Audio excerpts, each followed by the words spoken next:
Vou colocar para gravar, já está gravando. Então, sejam bem-vindos aí. Para quem não me conhece, eu sou o Mário, terapeuta ayurvédico, professor de meditação transcendental e estou nessa jornada já a metade da minha vida, né? Desde 98. Vou compartilhar uma apresentação que eu fiz, né, especial aqui para o lançamento. Ela está em inglês, mas eu vou, enfim, falando em português para vocês. É a apresentação que eu vou utilizar amanhã na, na Embaixada da Índia, aqui em Brasília, num evento também fechado, né? Então, por isso ela está em inglês, né? Bom, a minha jornada começou, né, através da prática da meditação, propriamente a meditação transcendental, em 98, e desde que eu aprendi a meditar, assim, a minha percepção de vida foi mudando bastante, né? Esse contato que a meditação traz com a gente mesmo vai colocando a gente cada vez mais num caminho assim do Dharma, né, que é aquilo que é o nosso propósito. E desde então eu fui também me interessando, né, pelo Ayurveda, que é uma ciência ancestral também que vem da Índia, dos Vedas, e fiz a minha formação em 2011, tá? 2011, 2012. Comecei já a trabalhar com Ayurveda já quando eu comecei a estudar Ayurveda em 2011. Comecei fazendo vários cursos, né? Cursos de rotina diária, culinária ayurvédica. Comecei a estudar plantas medicinais também. Escrevi um outro livro sobre plantas medicinais que foi lançado só no formato e-book, mas é provável que eu lance ele também no formato capa dura, né? E então, deixa eu compartilhar aqui com vocês, tá? Bom, a Índia, né, para quem não sabe, é a terra da tradição dos Vedas, né?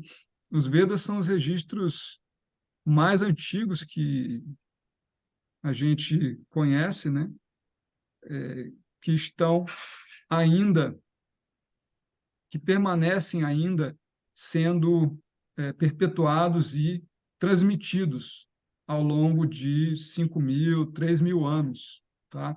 Antigamente, essa tradição dos Vedas era uma tradição oral, né? Hoje você já tem uma tradição escrita, né? E o Ayurveda tem, os livros que a gente usa hoje têm uns 3.000 anos, né? É um sistema que sobreviveu devido à sua eficácia ao longo desses 3.000 anos, né? Hoje nós temos muita pesquisa científica no mundo todo, no Brasil, na Índia e em outros países, né? Nós temos muitas escolas aqui no Brasil, né? O Ayurveda está crescendo muito aqui no Brasil e algumas universidades também têm alguns cursos de extensão e pós-graduação, né?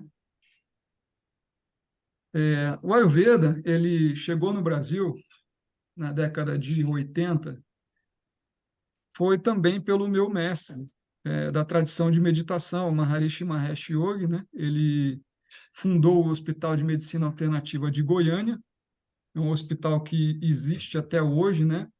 Eles mudaram um pouco as políticas de... Só um instantinho, tá, gente?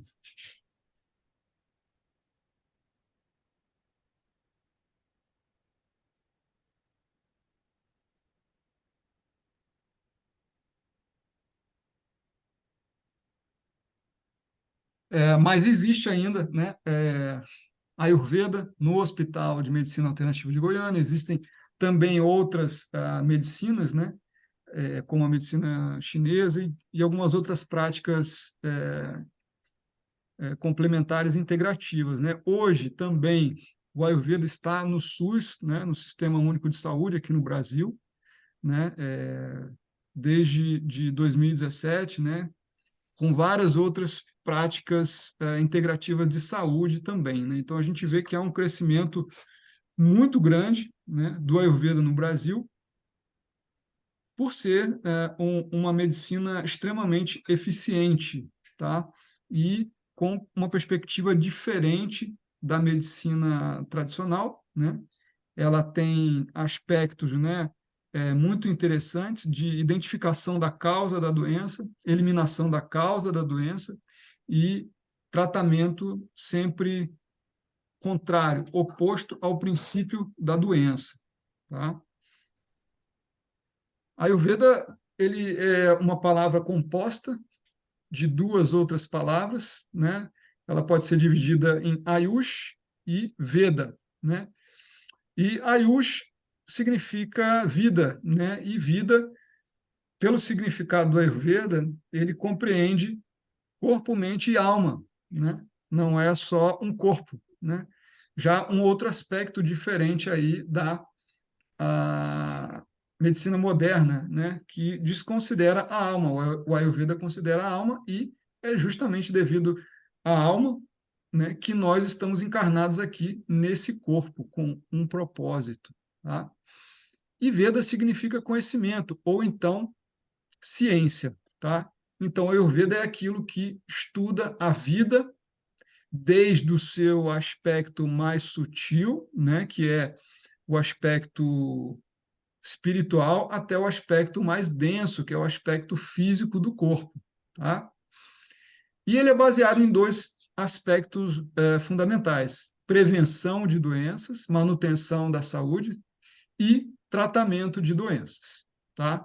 Então, não é só uma ciência médica que vai buscar tratar de doenças, muito antes disso, o Ayurveda fala sobre prevenção de doenças, né? E esse meu livro, né, sobre dieta e Ayurveda, ele fala bastante, né, sobre o que fazer, né, com relação à dieta, né? Quais são os conceitos fundamentais, né? Como a gente deve buscar uma nutrição, uma alimentação adequada segundo o Ayurveda, né, para prevenir doenças, né, e ter mais saúde, tá? O Ayurveda ele é dividido em 8 diferentes especialidades, tá? Que são elas, né? Clínica interna, Kaya Chikitsa, né? Pediatria, psicologia, doenças dos ombros para cima, cirurgia. Naquele tempo já existia cirurgia, inclusive a Associação Americana de Cirurgia deu o nome, né, de Sushruta, batizou, né, essa associação com o nome de Sushruta justamente porque ele foi o primeiro cirurgião que se tem escrito, né? E ele deixou tudo escrito, né? Como se fazia essas cirurgias já no seu tratado lá chamado Sushruta Samhita, tá? Toxicologia, geriatria e terapias de rejuvenescimento e terapias afrodisíacas, tá? Então, todas essas são especialidades, né, que existem no Ayurveda, tá? O Ayurveda utiliza de uma série de terapias fundamentais, tá? Dentre elas, as práticas de yoga e meditação, estilo de vida, né, que o Ayurveda chama de dinacharya, ritucharya também, que é o estilo de vida anual, de acordo com as estações, a dieta, dietoterapia, tanto a dieta específica, né, normal para todo mundo, que é o que eu falo lá no meu livro, e a dieta para doentes também, né, que entra aí uma parte de dietoterapia que também tem lá no meu livro, alguns esses preparos específicos, né, da dietoterapia. Preparações herbais, ervas e compostos herbais, né, naquela época eles tinham já um conhecimento muito profundo sobre as ervas e sobre minerais, tá? E outras substâncias. Eles transformavam prata, ouro, cobre e até metais como mercúrio em medicamentos extremamente poderosos, tá? Que são extremamente seguros porque eles passam por um processo de purificação, tá? Então, eles tinham um conhecimento extremamente profundo, tá? As técnicas de massagem, as terapias, né, talvez sejam as mais conhecidas, né, com óleos, né? Aí vocês estão vendo na imagem, né, o Shirodara, que é uma técnica que cai óleo na testa, né, e tem um efeito sobre a mente, sobre o cérebro, sobre o córtex pré-frontal, que é essa parte aqui do cérebro. E as técnicas também de desintoxicação profunda, chamadas de Panchakarma, tá? São técnicas também exclusivas do Ayurveda. A gente não encontra isso em outras linhas de medicina, tá? São 5 terapias de desintoxicação profunda que cada uma delas tem um efeito sobre um dos 3 doshas, tá? É,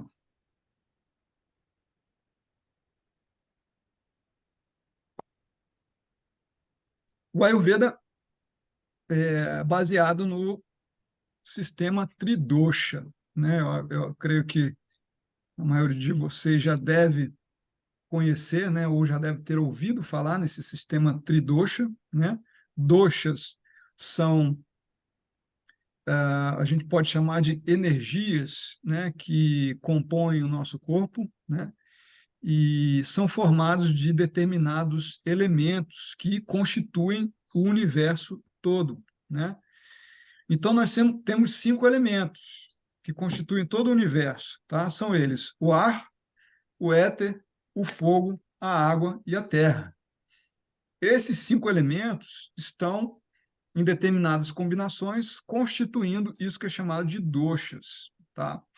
Então, o vata, ele é constituído pelo elemento ar e éter, o pita pelo elemento fogo e água, e o kapha pelo elemento água e terra, tá? O dosha vata, ele é responsável por todo o movimento que acontece no nosso corpo, tá?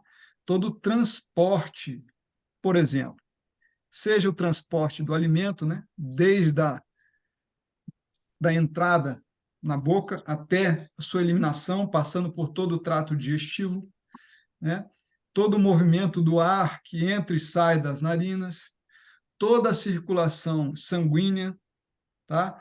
Toda circulação de nutrição por todos os tecidos do nosso corpo, tá? Todo o transporte e movimento, ele é função do dosha vata, tá?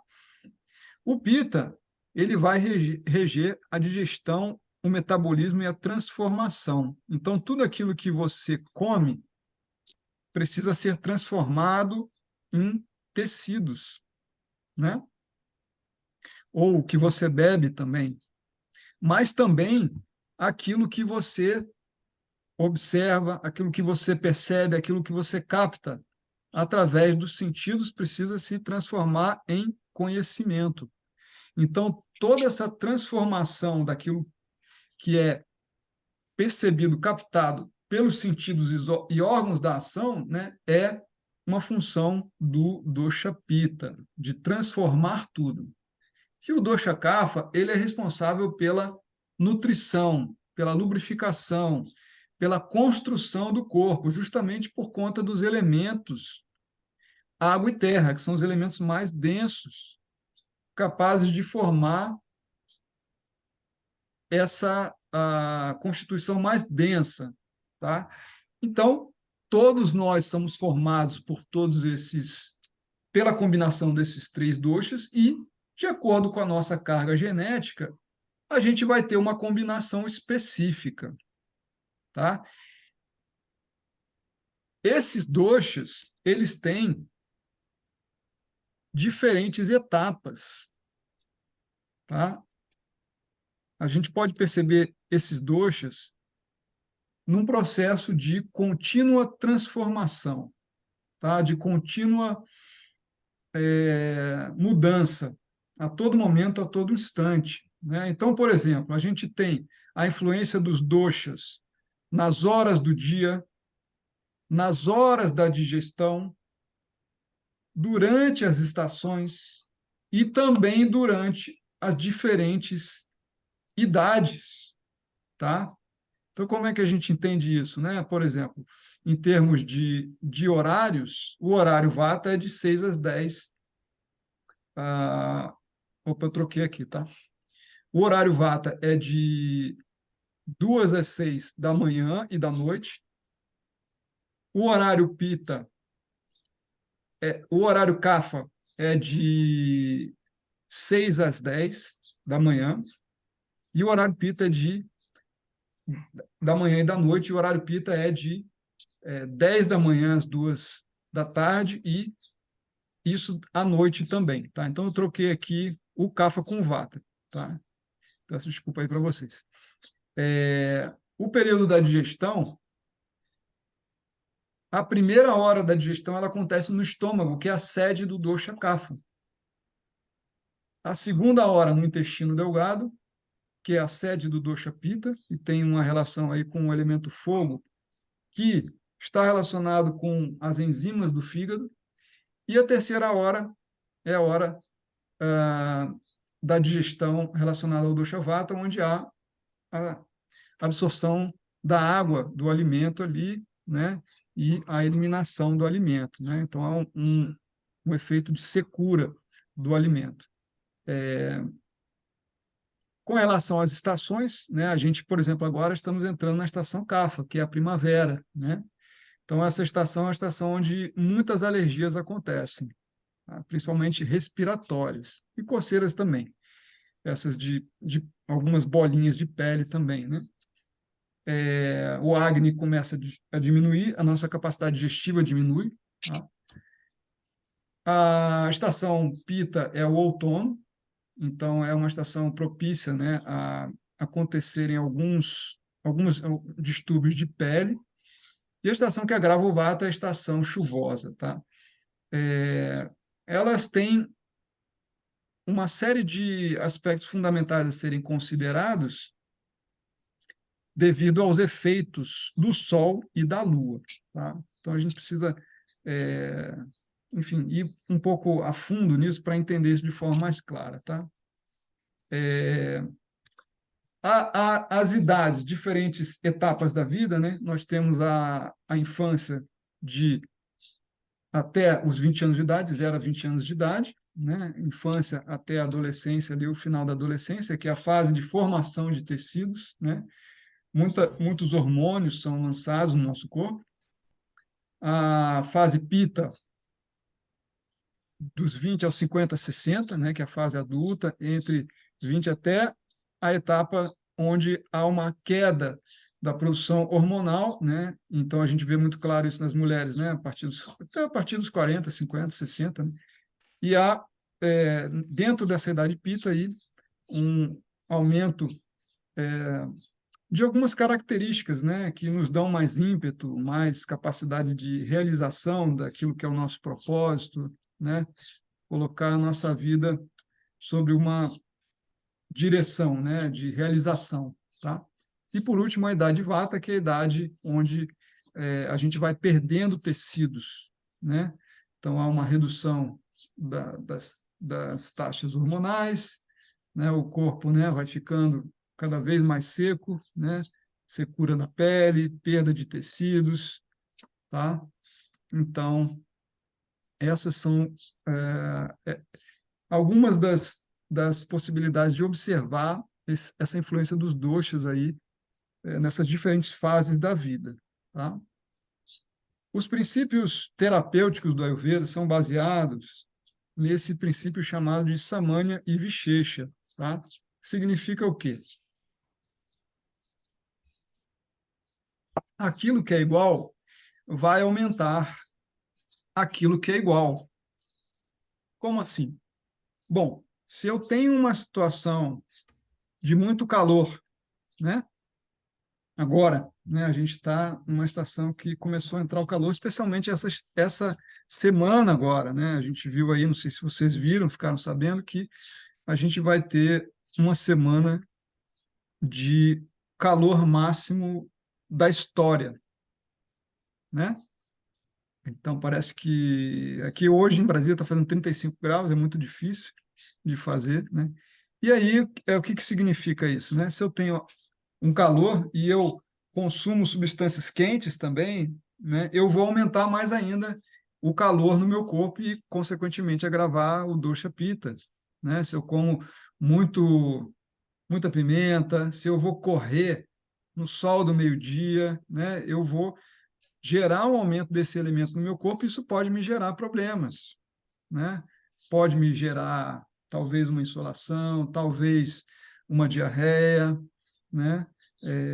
E algumas outras questões ligadas aí a esse aumento do elemento fogo, né? Isso a gente pode fazer essa correlação com vários atributos dos elementos: quente, frio, úmido, seco, móvel, estável, turvo, claro, e por aí vai, tá? E Vichecha é o contrário. Aquilo que é oposto diminui o oposto, né? Então, se eu tenho calor e coloco uma substância fria no meu corpo, ou se eu mergulho no rio, eu vou então diminuir o calor. É óbvio, né? Se eu tenho muita umidade e consumo substâncias secas, ou se eu tenho muita umidade, por exemplo, e venho morar em Brasília, que é seco, eu vou reduzir essa umidade no meu corpo, né? Se eu tenho muitos problemas de muita congestão nasal, né, e venho para Brasília, isso vai gerar um ressecamento, tá?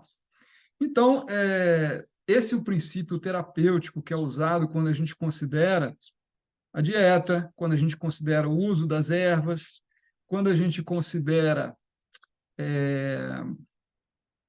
as terapias, as massagens, né? Esse é o princípio fundamental, tá? Então, é, é extremamente importante, tá? E esse princípio é um princípio bem lógico, né? Bem claro, bem fácil da gente compreender, né? Uma vez que a gente começa a treinar a nossa mente para entender isso, né? Fica muito fácil da gente, ou pelo menos meio caminho andado para a gente conseguir conquistar um equilíbrio na nossa vida, tá?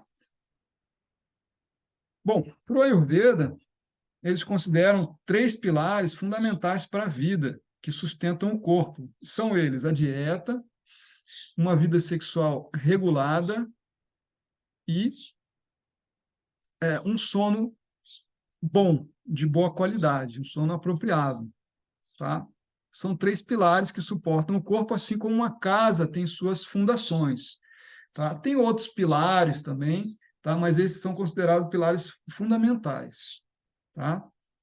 Então, a dieta, né, como é o, o tema, né, desse nosso bate-papo, que é também o tema do meu livro, né, ela é fundamental, tá? Então é dito assim no Charaka, né? O alimento sustenta a vida de todos os seres humanos. Todas as criaturas no universo dependem do alimento.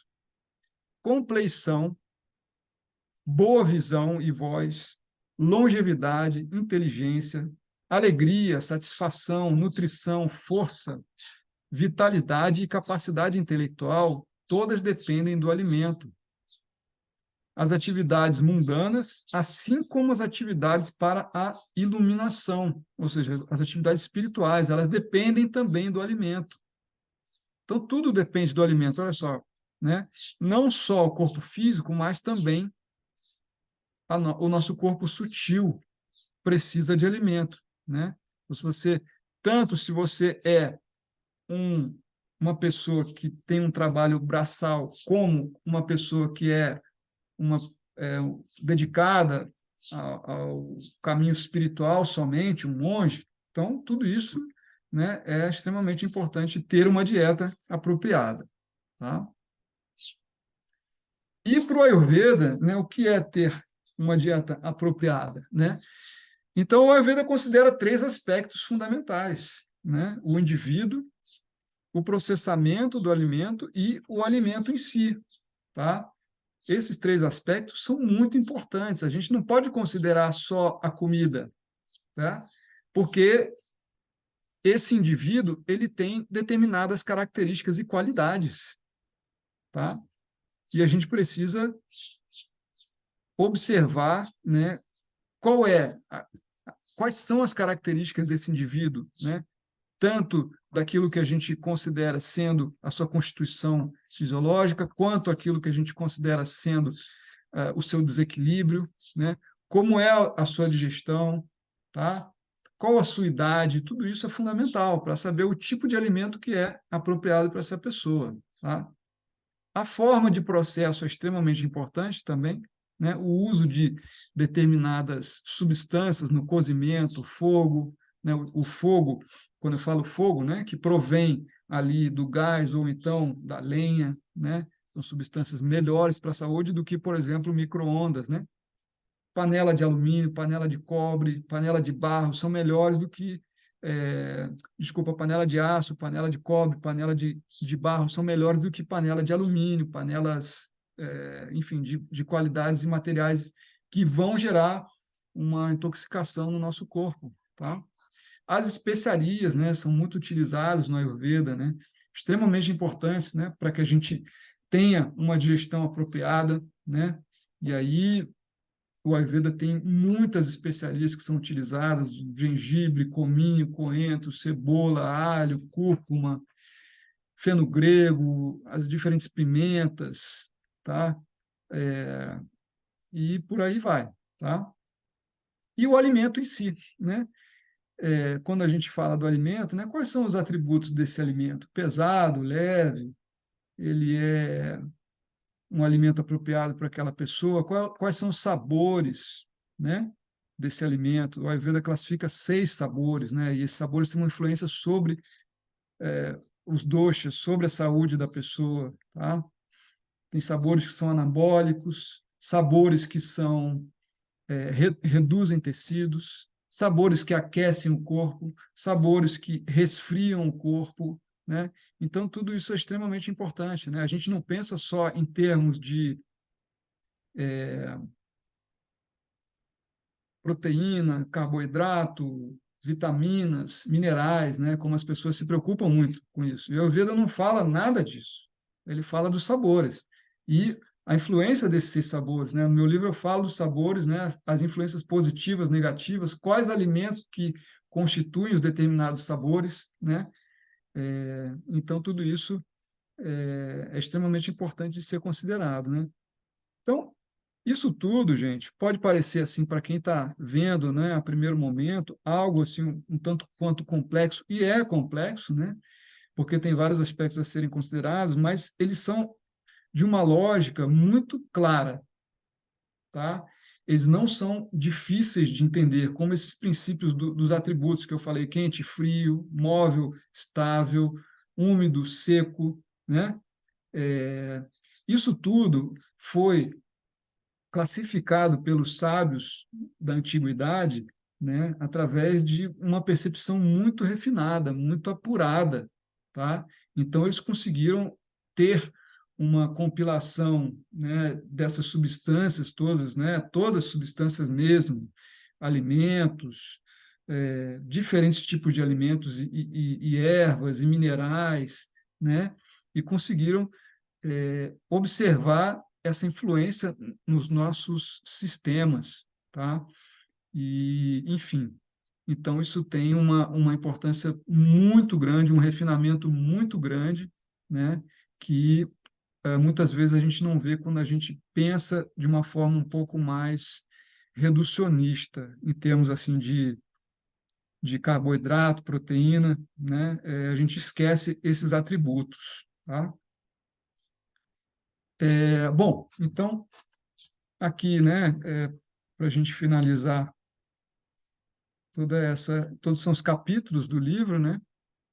Então aqui são 12 capítulos, tá? No final as referências, né, dos textos clássicos, né? Então eu procurei fazer uma compilação de todos os aspectos fundamentais da dieta, tá? Segundo a Ayurveda, tá? Eu acho que muitos de vocês já devem ter ouvido falar sobre o conceito de doshas e achar que a alimentação ayurvédica é saber os doshas e se alimentar de acordo com os doshas, e não é nada disso. Tá? Nesse livro eu desconstruo de forma muito muito clara, né, todo esse pensamento dos doshas, tá? A gente pensa em doshas só quando a gente está fazendo um tratamento, tá? E também quando a gente está, né, se autoconhecendo, se auto-observando, se relacionando também com as estações, com o local que a gente vive, né? Aí a gente tem que pensar em doshas, tá? Mas tentar se enquadrar em um determinado dosha e se alimentar só daquilo que pacifica aquele dosha é a maior roubada que tem, tá? Só para vocês ficarem entendendo. E aqui a gente tem inúmeros conceitos fundamentais aí para a gente entender o que a Ayurveda fala a respeito, tá? Bom, aqui são algumas das inúmeras turmas aqui que eu formei, né? De cursos que eu dei no Brasil todo. Essa aqui é uma turma do Rio de Janeiro. Isso aqui em Brasília, aqui na minha casa, um doutor Yeola, um médico indiano. Isso aqui foi em São Paulo, uma turminha de fitoterapia. Aqui em casa também, uma turma de fitoterapia. Esse aqui é o meu professor, atual professor, Dr. Gaurav, que vem de uma linhagem de 5 gerações, né, de médicos ayurvédicos. O avô dele foi médico do Gandhi. Aqui são 2 professores que eu tive também, o Dr. Lília e a doutora Bharat, e aqui o meu primeiro professor, que é o Dr. José Ruguet, né, que é o coordenador da Escola de Yoga Brahma Vidyalaya, tá?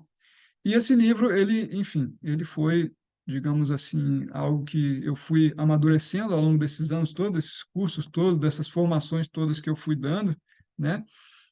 E especialmente de um curso de dieta e nutrição, né? Então eu fui dando esse curso ao longo de muitos anos e depois de um tempo eu decidi colocar esse material em formato de um livro, né? Que eu acho que é um material que é interessante, né? Para todo mundo, né? Para alunos, pacientes, pessoas que querem entender um pouco mais, uma outra ótica, uma outra perspectiva, né? Do que é uma alimentação saudável sobre um conceito ancestral, tá? Que é o conceito milenar do Ayurveda, tá?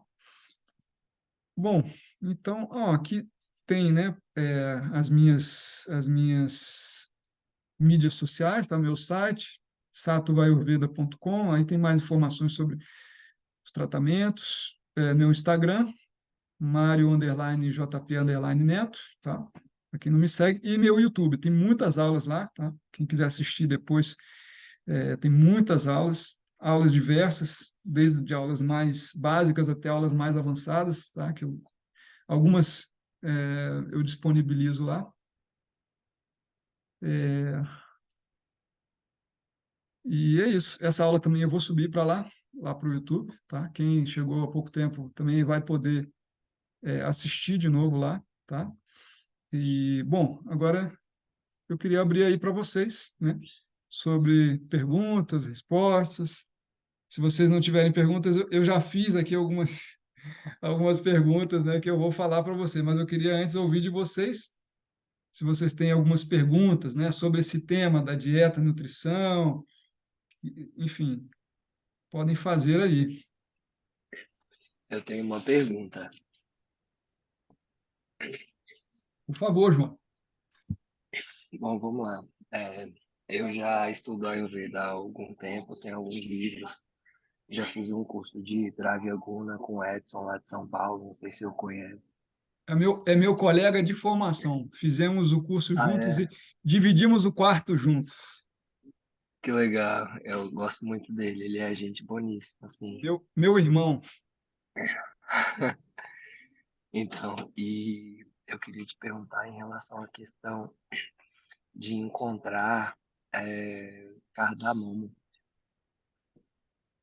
Acho Encontrar muito difícil encontrar. cardamomo. Boa pergunta. É, Cara, eu queria saber é, com você como você consegue aqui em Brasília, já como eu consigo em aproveitando que você Brasília? também está em Brasília. Bom, em Brasília eu consigo na loja Temperos e Mel, que fica Temperos e mel, você consegue a baga ou só o pó? os dois. Fica no shopping Jardim Botânico. Tá Caramba, certo? só lá então tem aqui. É, tá certo? Tá. Pode repetir o nome, por favor, então? Por gentileza. Loja Temperos e Mel, Shopping Jardim Botânico. Joia. Obrigado. Beleza? É, Gratidão. nada. Mais perguntas, gente? Bom, posso perguntar? Claro, por favor, André. Bom, eu sou, é, assim, né, um curioso, né? Estou começando a estudar filosofia védica e essa parte da Ayurveda mais recentemente ainda pela mudança de dieta que eu tive, né? Não tem nem um ano mais ou menos que eu me tornei vegetariano, então cheguei a procurar nutricionista para, enfim, né? Aquelas preocupações de vitaminas e tudo que sempre se falam, né? Mas ainda continuo com alguns hábitos, como micro-ondas. Cheguei a pesquisar realmente é nocivo, não é? Qual é a base científica? Como é que é esquentar? Então, teve várias questões mais pragmáticas para me adaptar, né? E isso veio também de uma percepção minha de que realmente eu tive pedra na vesícula, tive assim alguns problemas de saúde que me fizeram assim um alerta, né? O corpo meio que falando que realmente eu precisava me autoconhecer, né? Então, eu queria saber assim, se o livro é um caminho mais para quem está se iniciando também, ter essas dicas mais pragmáticas, assim, de como se converter, né, a um outro rumo de alimentação, né? Perfeito. Ótima pergunta, André. Então, o que que o Ayurveda fala? Que o alimento deve ser fresco e preparado na hora, tá? O alimento preparado na hora, ele é rico em prana, tá? Não sei se você já ouviram falar nesse conceito, né? Prana é energia vital, tá? Essa energia vital, ela nutre o nosso corpo sutil, tá? Uma pessoa que come alimentos frescos, preparados na hora, uma dieta vegetariana, ela tende a ter, a tendência é que ela tenha mais leveza no seu astral, tá? E mais energia também, mais energia vital.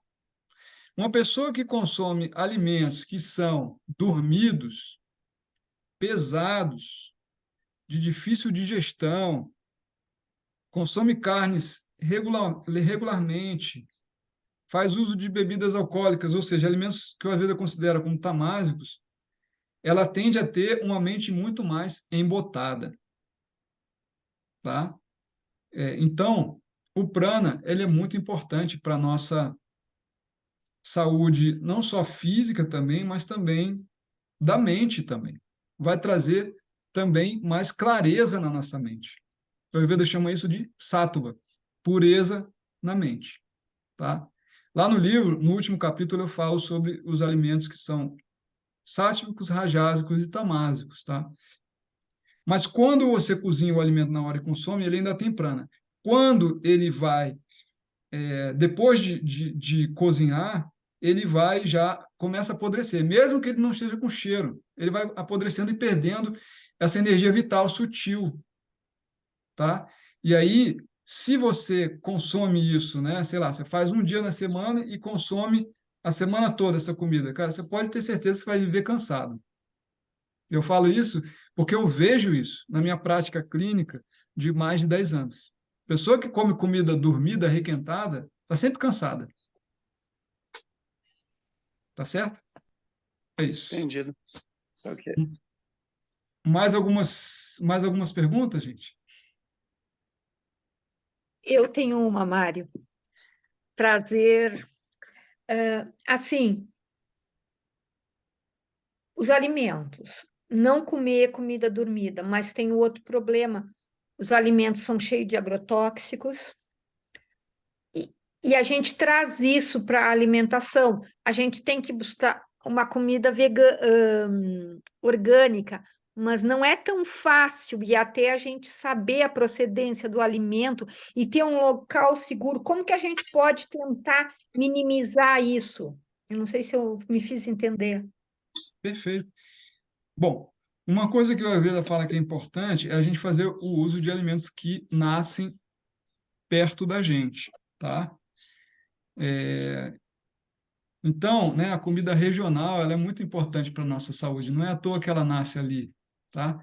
E aí a gente pensando nisso, né, o que em termos de produção está mais conectado? A agricultura familiar, muito mais conectada com a saúde do que o agronegócio, não é verdade? É, tá? Esse é um aspecto importante, tá? Outra coisa é com relação aos agrotóxicos, né? Sim, de fato, eles são ruins para a nossa saúde, tá? Mas outro ponto muito importante é o nosso acne e a forma de você preparar esses alimentos. Então, se você tem já cozinha esses alimentos, né? O que minimiza também, né? A incidência desses agrotóxicos na nossa saúde, né? Utiliza de especiarias, né? E tem um bom acne e protege o seu acne, né? Com determinadas atividades, por exemplo, atividade física, né? Então, a tendência é que esses efeitos dos agrotóxicos sejam minimizados no seu corpo, tá? É óbvio, né, que é melhor você buscar um alimento orgânico do que um alimento cheio de agrotóxicos, não tenha dúvida disso, né? Mas a gente precisa considerar esses outros aspectos também. Tá legal? De nada. O João Luiz está com a mão levantada ali há um tempão já. Pode perguntar, cara. Sou eu aqui de novo, eu. Vamos lá. Eu quero te perguntar, aproveitando a deixa da pergunta do colega, se o congelamento dos alimentos diminui ou extingue o prana. E uma Boa outra pergunta, posso, posso completar ou você quer Por responder essa favor. primeiro? Não, pode. A outra pergunta é sobre a questão do jejum intermitente e da dieta cetogênica. Como que a Ayurveda vê o jejum intermitente e a dieta cetogênica? Ótimas perguntas. Muito boas, tá? Obrigado.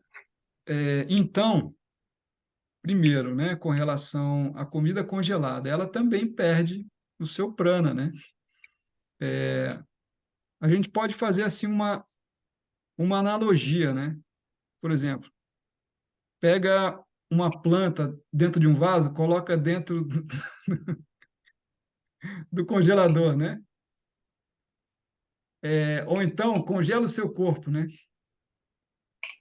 A sua energia vital vai embora. Não é diferente com a energia vital dos alimentos.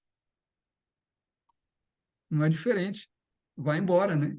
Então, inclusive, tá? Vocês que são estudiosos aí do Bhagavad Gita, Bhakti Yoga, né?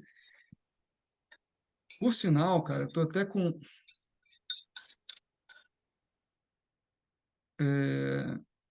o Gita aqui na minha mão, marcada aqui nessa parte, que fala sobre os alimentos Já vou anotar a passagem para ver depois. tamásicos. Deixa eu ver se eu acho aqui. Ele é em inglês, cara, deixa eu ver.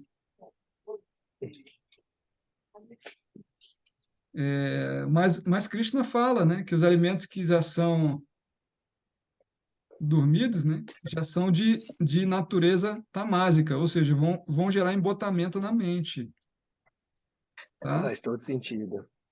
Deixa eu ver aqui se eu acho onde ele fala.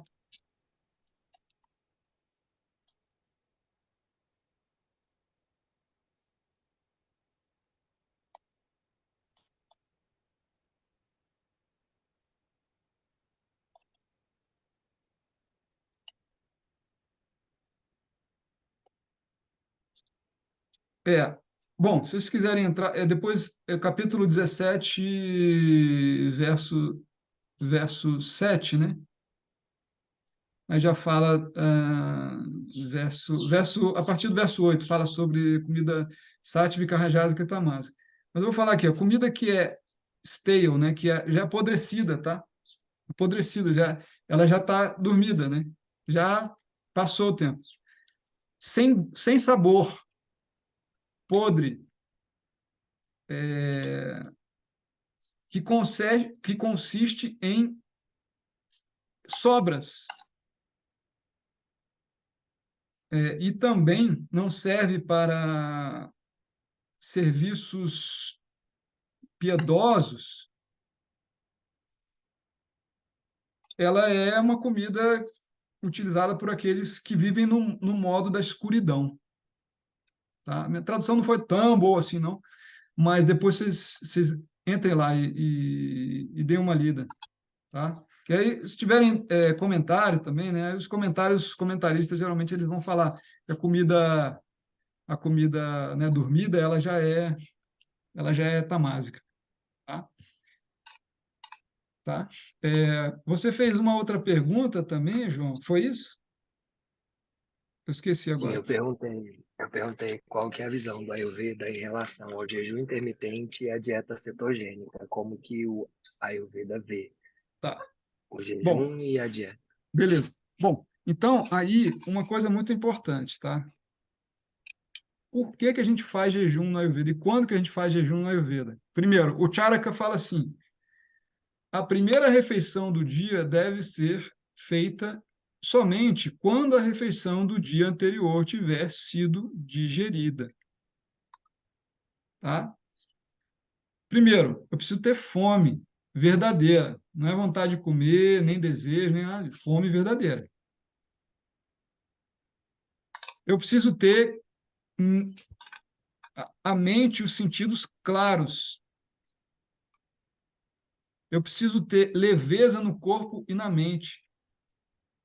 Nenhuma sensação de desconforto no abdômen, sede do sistema digestivo. Eu preciso que as minhas excretas estejam saindo com facilidade. Esse é o momento apropriado para você comer. Então, percebe que a gente não considera isso. A gente come por vício, come porque é gostoso, come porque está na hora, mas não come em consideração ao nosso Agni, a nossa fome verdadeira. E isso é fator causal de muitas doenças, que eu vejo muito também na minha clínica. Então, o que acontece? Se você não está com fome, cara, não come. Espera vir a fome. O jejum, nesse sentido, é muito bom. Cansei de fazer isso que é chamado de jejum intermitente quando não está com fome. Agora, se você faz jejum intermitente sem precisar, você vai ter problema. Seu corpo precisa de nutrição. Você está com fome, o fogo está queimando. Se o fogo está queimando, é sinal de saúde. Se o fogo queima e você não dá substância para ele, alimento para ele, o fogo vai queimar os tecidos do seu corpo. Entende? Essa é a questão. Ok.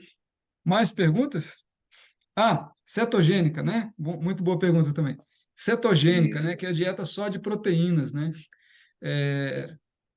Bom, primeiro que, como eu falei, assim, o Ayurveda não considera proteína, carboidrato, vitamina. Ele considera 6 sabores.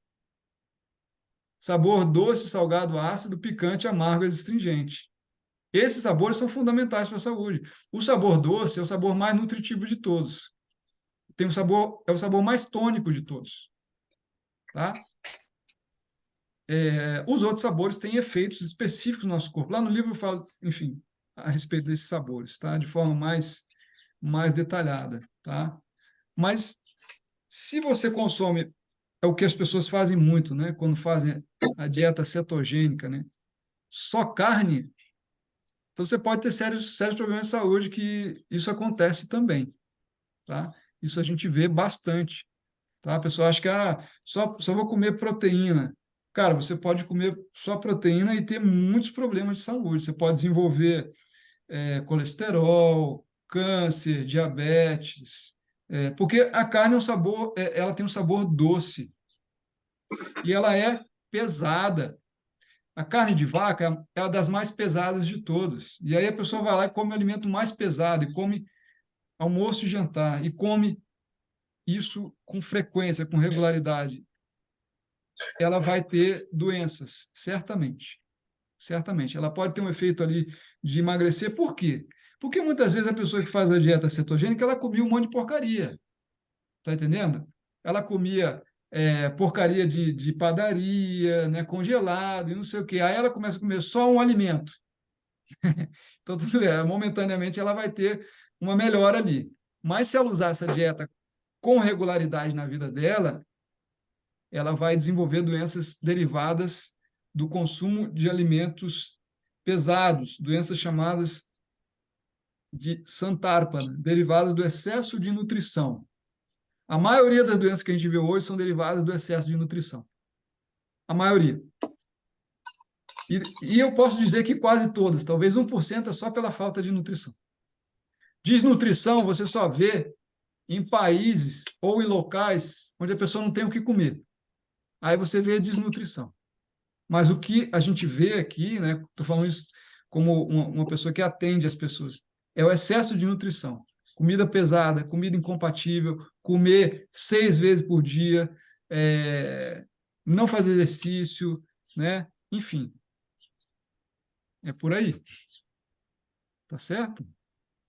Sem falar que comer carne, né, também tem um efeito tamásico, né? Você vai ficar com a mente sempre embotada, né? Então, quem é uma pessoa que tem uma conexão com alguma prática espiritual, né, e faz consumo regular de carne, não vai ser uma boa, tá? E se você faz as mais pesadas, carne de vaca, né, pior ainda. Então, você tem níveis, né, do mais leve ao mais pesado, né, o tipo de consumo, enfim. Então, isso varia. Agora, por exemplo, quem pode comer carne não vai ter um efeito ruim. Uma pessoa que trabalha com obra, um pedreiro, um lutador de MMA, uma pessoa dessa não vai ter um efeito tão ruim, né? Porque a atividade dele já é uma atividade muito intensa. E o corpo precisa daquilo. Você vai dar uma dieta levinha, vegetariana e tal, pode ser que a pessoa não dê conta, não se sustente, tá? Bom, é isso, acho que respondi, né? Só mais uma emenda na pergunta, posso fazer? Vamos lá.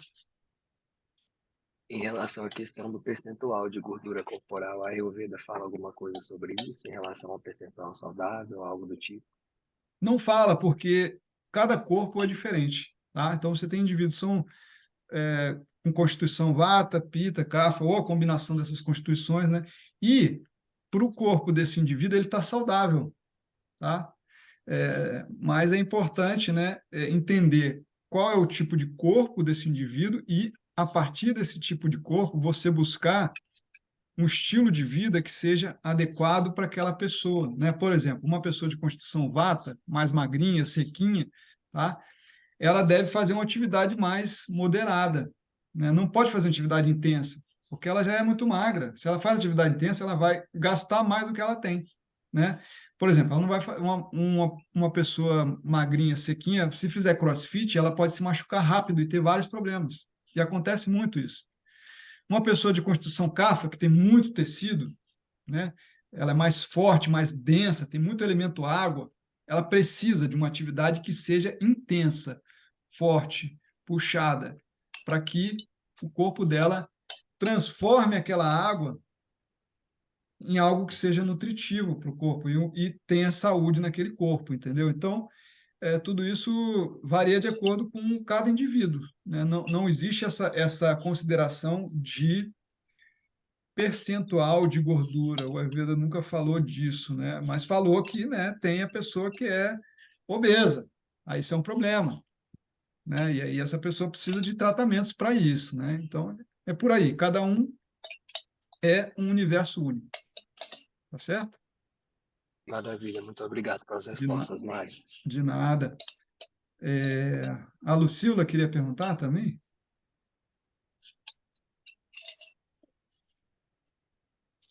Ou não? É que eu estou vendo aqui o. Alguém mais queria perguntar, gente?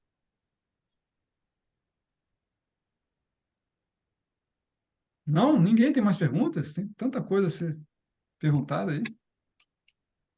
Eu vi que tem um capítulo sobre dieta para crianças, né? Não, nesse livro não. Nesse Nesse livro livro? não, Ah, tá. tá?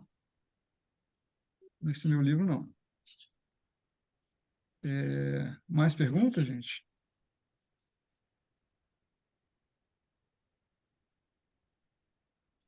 Não? Vocês não vão perguntar sobre salada, sobre Oi, sobremesa? oi, Oi, Mário, Luci. eu queria saber o horário de acordar, por que acordar antes do sol nascer? Por que acordar antes do sol nascer? Boa pergunta. Porque você acordando nesse horário, que é o horário Vata, né? Mais ou menos 48 minutos antes do nascer do sol, você então vai trazer com você as qualidades desse horário, né? E esse é o horário que toda a natureza desperta, né? A natureza desperta antes do nascer do sol. Os pássaros cantam, a galinha e o galo cantam, né? A natureza vai despertando esse horário. E nós somos a natureza também, apesar de termos nos desconectado muito da natureza, né? Com o advento aí da tecnologia, da luz, né? Nós vivemos desconectados. Mas se a gente quer ter saúde, né, e seguir o Ayurveda, é necessário seguir aquilo que está escrito lá. E aí eu faço o convite, né? Experimentem e observem os efeitos, tá? É isso.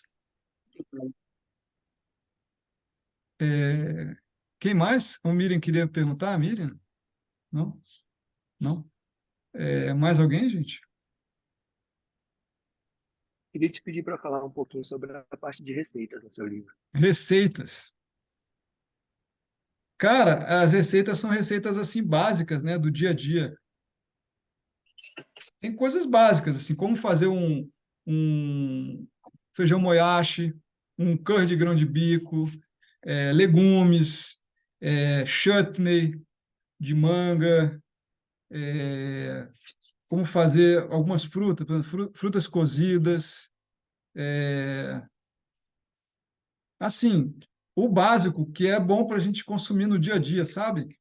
Eu coloquei aqui. Não é um livro assim. Ele tem várias receitas que eu uso aqui, daquilo, o Kitchery, por exemplo, né?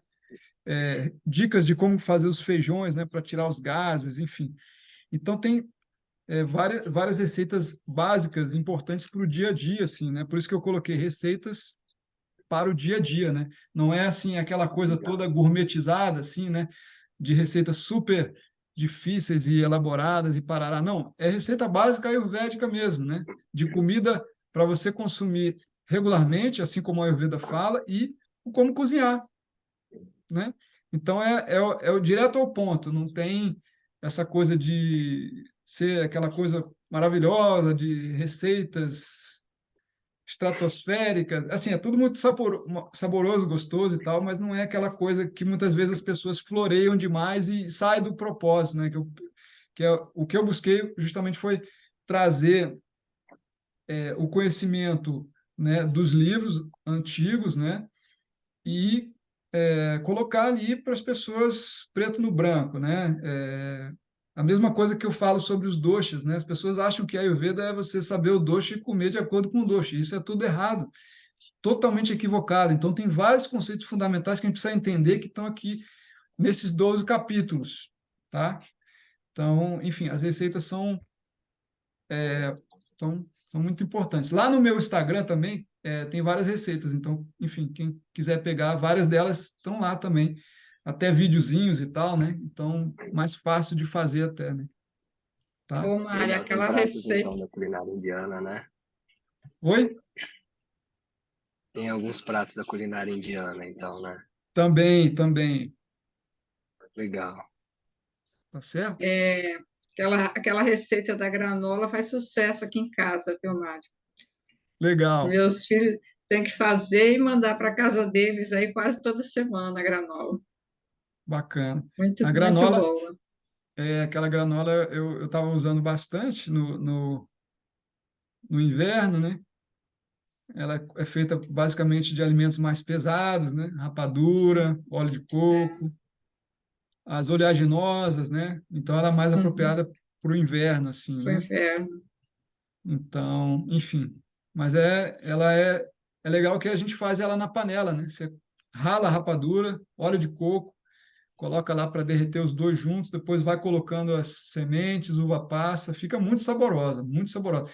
E sai muito mais barato do que você comprar uma granola no mercado, né? Que aí você vai pagar, sei lá, eu vejo no mercado R$ 30, 40, R$ 50, né? Se você compra ingredientes, como eu gosto de usar, por exemplo, semente de girassol, semente de abóbora, uva passa, linhaça, gergelim e aveia, né? Sai muito barato, sai muito mais barato. Então você faz uma grande quantidade de granola que você vai consumir por muito mais tempo, muito mais saudável, tá? Porque você não coloca coisas lá que você não sabe o que o pessoal está colocando, né? Sabe a procedência daquilo, né? Muitas vezes tem muita coisa que é só para encher ali a granola e não fica tão saborosa. E aí você acaba comendo um alimento que não é tão bom assim, né? É industrializado, É. né? Tem isso, né? Que mais, gente? Mais perguntas aí?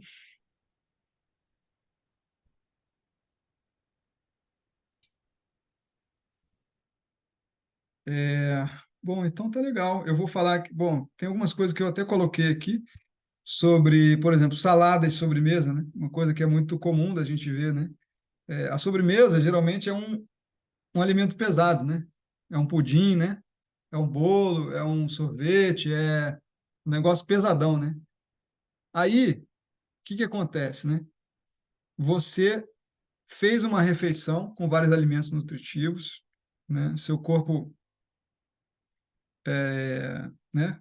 Você foi consumindo aquilo até se sentir saciado, aí você vai lá e no final da refeição você coloca um alimento super pesado, uma combinação super pesada e muitas vezes incompatível, que é o que a maioria das pessoas fazem, né? Um pudim, né?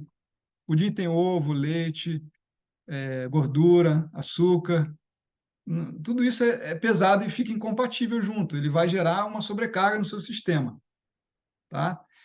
Então, esses alimentos e outros que são menos pesados, eu dei um exemplo do mais pesado, né? Mas outros alimentos, fruta, é,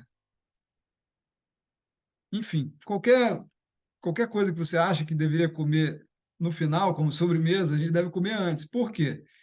Porque antes da refeição é o momento que o seu poder digestivo está mais forte, tá? Então você deve comer a comida pesada antes, porque você vai ter a maior capacidade de digerir essa comida do que no final, que você já usou todo o seu Agni para digerir a comida, arroz, feijão, legumes, salada, carne, sei lá o quê. Aí você usou todo o seu Agni, vai lá e coloca uma bomba daquela, não vai aguentar. Seu corpo não vai dar conta de digerir e vai ter problemas, tá? E a salada, tá? A salada ela é fria, ela é seca. Se consumida regularmente, ela pode agravar o dosha vata, né? Porque ela é fria e seca, né? Então, primeiro, que ela é mais apropriada para ser consumida nas estações quentes, para começar. Segundo, né, que a gente deve fazer consumo da salada no final da refeição, porque geralmente os sabores da salada são os sabores amargos, né? Você tem aí as folhas verdes são amargas, né? Você tem alguns vegetais ralados, são um pouco adstringentes também, tá? Esses sabores são indicados para consumo no final da refeição, porque eles vão ajudar a secar o suco gástrico, terminar a digestão, ajudar o processo de digestão, né? Então, quando você está com fome, que o Agni está forte, que existe o elemento fogo e ar no seu estômago, você vai colocar aquilo que vai pacificar o fogo e ar, que é o sabor doce, que é o mais pesado de todos. Tá entendendo? Olha a lógica, né? Você coloca peso quando você tem leveza e fogo.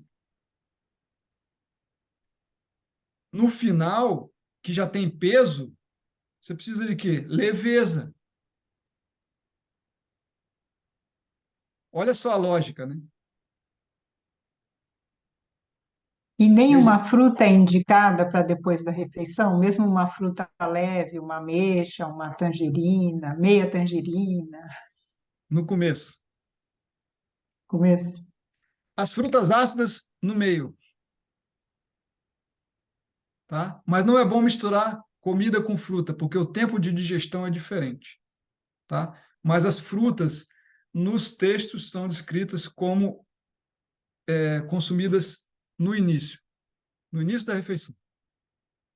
Sempre no início. Sempre no início, tá? Bom, vou dar um exemplo aqui, né? Quem já comeu, né? Comeu uma feijoada e depois comeu uma melancia. E ficou lembrando daquela melancia, né? Não lembra da melancia? Porque fizeram errado. Aí você vai ficar lembrando da comida, tá certo? Fruta é melhor comer separado, a não ser que seja cozida. Chutney. Chutney de manga, chutney de abacaxi, ela já é cozida. Ela tem especiarias. Ela já muda esse resultado final no processo digestivo.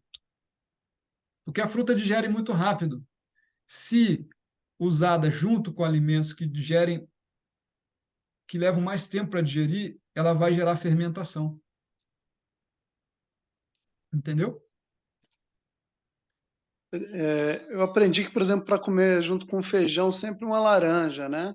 Justamente para absorver o ferro do feijão, a vitamina C ajudar essa quebra do ferro, né?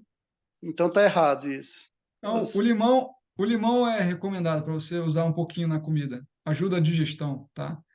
A laranja ela é um pouco mais doce, né? Doce e ácida, né? Então você já tem um sabor um pouco mais pesado ali. O ácido é bom, mas o ácido da laranja é melhor. Tá certo? Ok. Pinga limão ali na comida. Tá legal? Ok. Peraí, Mário, eu não. Tu quis dizer que o ácido do limão é melhor, não da laranja, né? Porque a laranja é doce e ácida, né? O limão é mais ácido. É mais digestivo que a laranja. Menos pesado que a laranja. Entendeu? Tá. Ele tem mais acne, é isso? Oi? Limão tem mais acne? Exatamente. Exatamente. Estimula muito mais o nosso acne do que a laranja, né? Muito mais, tá? Mais Gente, obrigado. perguntas? Eu vou ter que buscar meu menino na escola, mas agradeço aí a palestra. Vou ter que sair. Tá legal, André. Muito, Obrigado. muito obrigado a vocês todos aí também, gente, pela participação, tá? Depois eu vou fazer o sorteio com todo mundo que estava presente aqui. Deixa eu tirar a foto aqui só para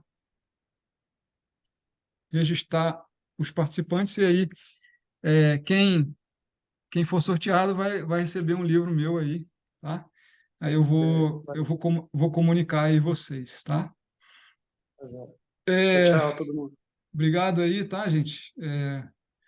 Qualquer coisa aí, sigam lá meu Instagram, tem muita informação, sempre vou postando lá. E estamos por aí. Obrigada, Mário. Foi muito Obrigado, bom. gente. Tchau, Mário. Obrigada. Obrigada, Mário. Mas, Obrigada, prof.